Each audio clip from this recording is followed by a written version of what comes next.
The first time I saw the strange woman, she was standing beside my father's coffin. She wore a plain black gown and dark sunglasses, even though the burial ceremony was taking place inside a large white tent. While everyone else cried, prayed, or whispered about the food waiting to be served, she remained completely still.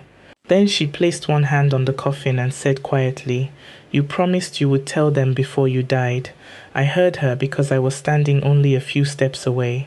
Before we go further, if you enjoy stories like this, take a second to like this video and subscribe to the channel. It really helps and you won't want to miss what happens next. Before I could ask what she meant, my mother shouted from behind me, "Who invited this woman?" Every head turned. My mother, Chief Mrs. Beatrice Okafor, had always carried herself like royalty. Even while mourning her husband, she looked powerful in her expensive black lace, gold earrings, and perfectly tied headscarf. But the moment she saw the strange woman, something changed in her face. It was not sadness, it was fear. The woman slowly removed her sunglasses. She looked to be in her early 40s. She was beautiful, but there was a tiredness in her eyes, the kind that came from carrying pain for too many years. "My name is Neka," she said, "and I have every right to be here." My mother stepped forward. "Leave my husband's burial before I have you thrown out." Neka looked at the coffin again. "He was not only your husband." The tent became silent. Even the women from my mother's church stopped singing. My elder brother, Chuka, moved toward Neka angrily. "What nonsense are you talking about?" Neka reached into her handbag and brought out an old photograph. In the picture, my father was much younger. He stood outside a small house, smiling, his arm around Neka. Between them was a baby. On the back of the photograph, written in my father's handwriting, were the words, "My family, my reason for living." My mother snatched the photograph and tore it into pieces. "You are a liar." Neka did not argue. Instead, she pointed toward the entrance of the tent. A young man stood there. He was tall, dark, and dressed in a simple black shirt. He looked around 28 years old, but that was not why everyone stared. They stared because he looked exactly like my father. The same eyes, the same nose, even the same small scar above his left eyebrow. "My son's name is Daniel," Neka said, "and your husband was his father." My mother collapsed. "My name is Adaora Okafor, and until that day, I believed I knew my family. My father, Chief Emeka Okafor, had been one of the most respected businessmen in Enugu. He owned transport companies, warehouses, filling stations, and several properties across the southeast. People called him a good man, a generous man, a man who never forgot where he came from.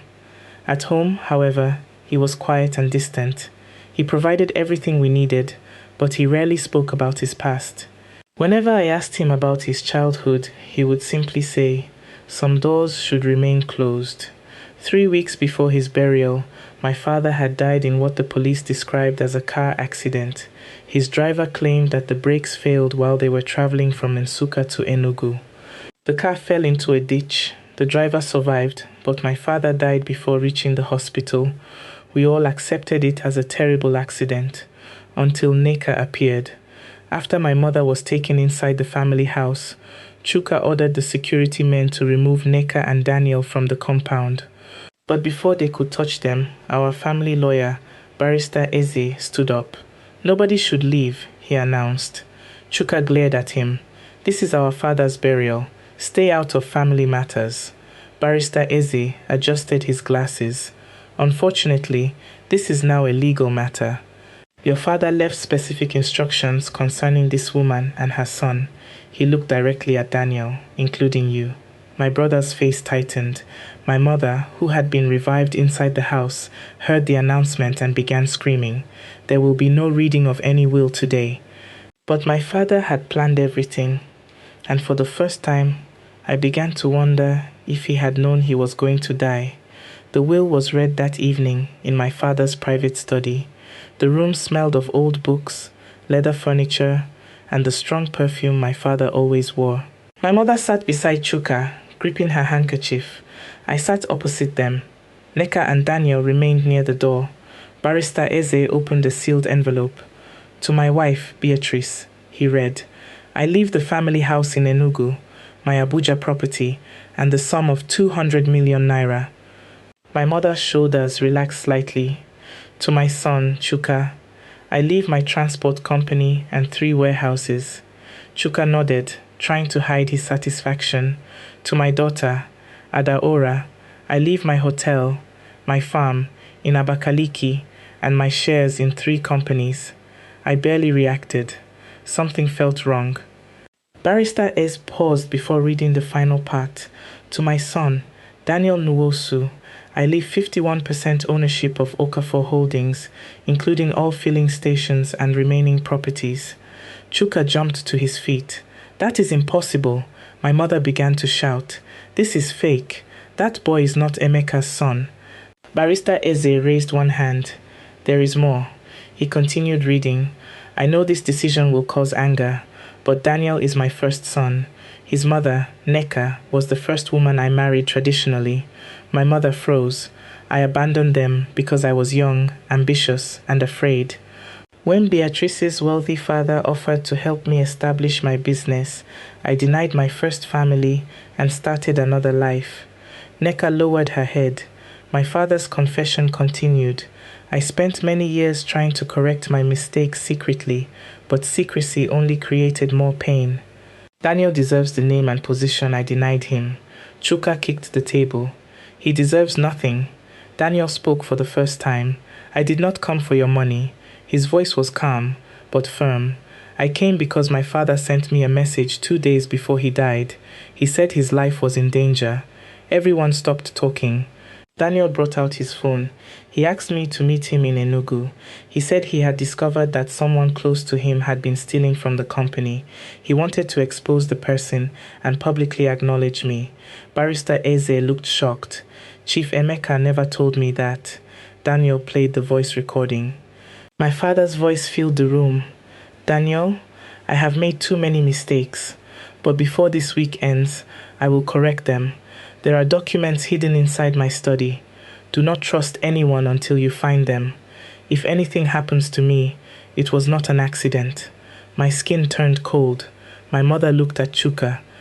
Chuka looked at the floor, and I suddenly remembered something. On the night before my father's final journey, I had seen Chuka entering the garage. The police reopened the investigation. The driver was questioned again. At first, he repeated the same story, that the brakes had failed unexpectedly. But when the police discovered that 5 million naira had entered his wife's account 3 days before the accident, his story changed. He admitted that someone had paid him to leave my father's car unlocked the night before the journey, but he claimed he did not know what the person planned to do. The money had been transferred from an account belonging to one of our family companies, a company controlled by Chuka. My mother defended him immediately. My son cannot kill his own father. Chuka also denied everything. Yes, I paid the driver, he said, but it was for a private business arrangement. It had nothing to do with the accident. Nobody believed him, not even me. The police searched his apartment and discovered financial documents showing that he had taken nearly 1 billion naira from my father's company over 4 years. My father had found out. Chuka was arrested for fraud and suspected murder. As the police led him away, he looked at me and shouted, Adaora, tell them I did not do it. But I said nothing, because I remembered seeing him in the garage, and because deep inside me, I had always known what kind of man my brother was. Chuka hated losing. Even as a child, he would destroy anything he could not control. But there was one problem. The police examined my father's car and found that the brakes had not been cut. Someone had poured a chemical into the brake fluid. It was a careful, deliberate act, and the fingerprints found on the container did not belong to Chuka. They belonged to my mother. The police arrived at our family house early the next morning. My mother was sitting in the living room, dressed in white, with her Bible on her lap. When they told her she was under arrest, she did not cry. She simply looked at me and said, "You will understand one day." At the police station, she confessed. But her confession made the story even darker. She admitted that she had discovered my father's relationship with Neka many years ago. She knew about Daniel. She knew my father had been secretly paying for his education, his apartment, and his business. For years, she had lived with the fear that Daniel would one day appear and take everything. When my father told her that he planned to acknowledge Daniel publicly, she became desperate. "I suffered with your father," my mother said during questioning. "My family gave him the money that made him successful. Then he wanted to hand everything to the son of a woman he abandoned.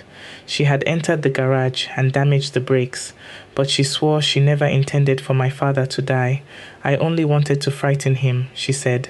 "I thought the driver would notice something was wrong before they went far." The police did not believe her, neither did I. My mother had killed my father to protect our family name. My brother had stolen from him to maintain an expensive lifestyle, and my father had built our lives on the ruins of another woman's pain. For days I could not sleep. Everything I believed about my family had been a lie. But the biggest shock was still waiting. 1 week after my mother's arrest, Daniel came to see me at the hotel my father had left me. "I found the documents," he said. We went back to my father's study. Behind one of the bookshelves was a hidden safe. Daniel entered the code, his birth date. Inside were land documents, bank records, photographs, letters, and a small flash drive. We opened the files on my father's laptop. There were recordings of private conversations, evidence of my brother's fraud, and letters my father had written but never sent. Then we found a video labeled "For Adaora." My hands shook as I pressed play. My father appeared on the screen. He looked tired. "Adaora," he began.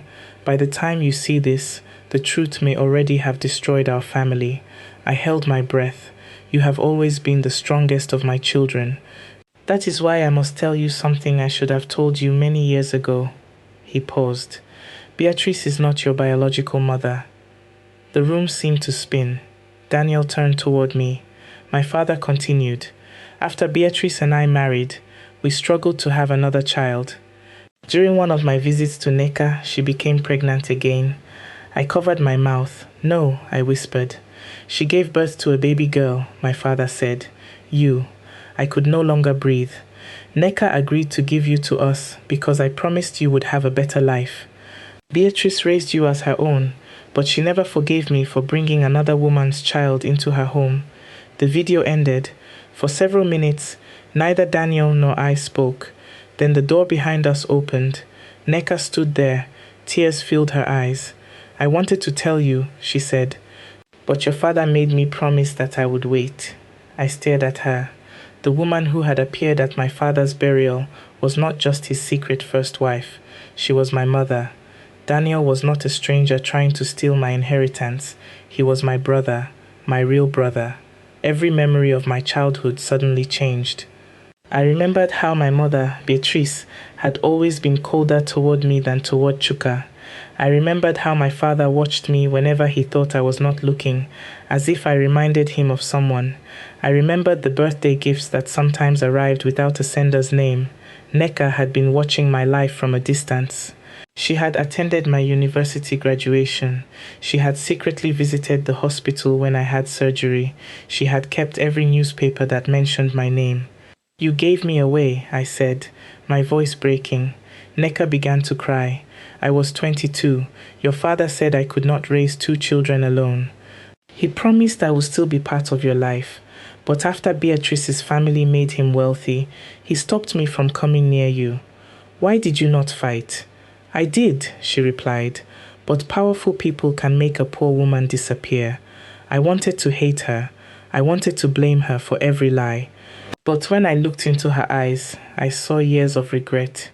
And I realized we were both victims of the same man's choices. My mother, Beatrice, was eventually convicted for my father's death. Chuka was released from the murder charge, but he was sentenced to prison for fraud and embezzlement. Daniel inherited the controlling share of Okafor Holdings, but he refused to take everything. He divided the company equally between us. "Father's mistakes should not turn us into enemies," he said. Neka never asked me to call her mother. She simply stayed close and allowed me to decide what kind of relationship we could have. It took time, some days I hated her. Other days, I wanted to recover all the years we had lost. But healing does not happen like it does in films. There was no single conversation that repaired everything. We healed slowly, one meal at a time, one phone call at a time, one truth at a time. 6 months after my father's burial, I stood outside the family house and watched workers remove the large metal sign that read, Chief Emeka Okafor's residence. Daniel stood beside me. What should we replace it with? He asked. I thought about my father. He had spent his entire life protecting his name. But in the end, it was the secrets hidden behind that name that destroyed him. Nothing, I said. Leave the gate empty. Daniel smiled sadly. As we walked back inside, I remembered the words Neka had spoken beside my father's coffin. You promised you would tell them before you died. My father had failed to keep that promise while he was alive. But his death opened every door he had tried to keep closed. And behind those doors, we did not find the respectable man the world celebrated. We found a frightened young man who abandoned one family, built another family on lies, and spent the rest of his life trying to control the consequences. People still talk about the mysterious woman who came to Chief Emeka Okafor's burial.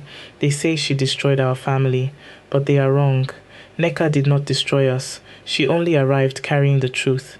And sometimes, the truth does not destroy a family. It reveals that the family you were fighting to protect never truly existed.